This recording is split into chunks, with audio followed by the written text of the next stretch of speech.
Dans quelques jours, la coupe des haies sera interdite pour préserver la nature. Un film consacré à une association qui œuvre à la plantation des haies sera diffusé ce soir au cinéma de Réalmont. Pierre-Jean Vergne et Hélène Jacques. Nicolas Aymar travaille pour l'association Arbres et Paysages Tarnais. Sa mission principale, c'est de planter des haies dans les campagnes. Depuis 30 ans, plus d'1 million d'arbres hors forêt sont sortis du sol. La plupart du temps, ce sont les agriculteurs qui font appel à l'association pour recréer ces haies.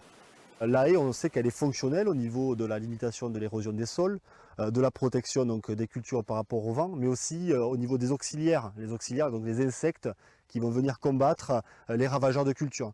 Donc depuis ces dernières années, les agriculteurs et l'ensemble de la collectivité, on a pris conscience qu'il fallait réintroduire ces linéaires. Et ce travail a été mis à l'honneur dans un film. La perception de l'arbre a évolué.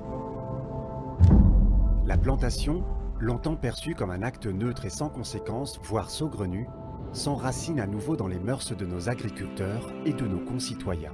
C'est le réalisateur tarnais François Serre qui a réalisé ce film avec la voix du comédien Nicolas Gruber. Donc ça c'est ce qui ouvre le film, ça a été tourné à, à la Bruyère. Pendant plusieurs mois, il a suivi les équipes qui plantent des haies dans le département. Et le réalisateur a mis tout son talent dans ce qui est une véritable ode au paysage tarnais. C'est l'histoire de l'association Arbres et Paysages Tarnais.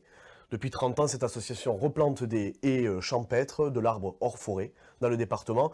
Et on recompose leur histoire, on va à la rencontre de ces acteurs, de ces opérateurs de l'arbre dans le département. Et c'est aussi une balade d'images, de beaux paysages du département du Tarn.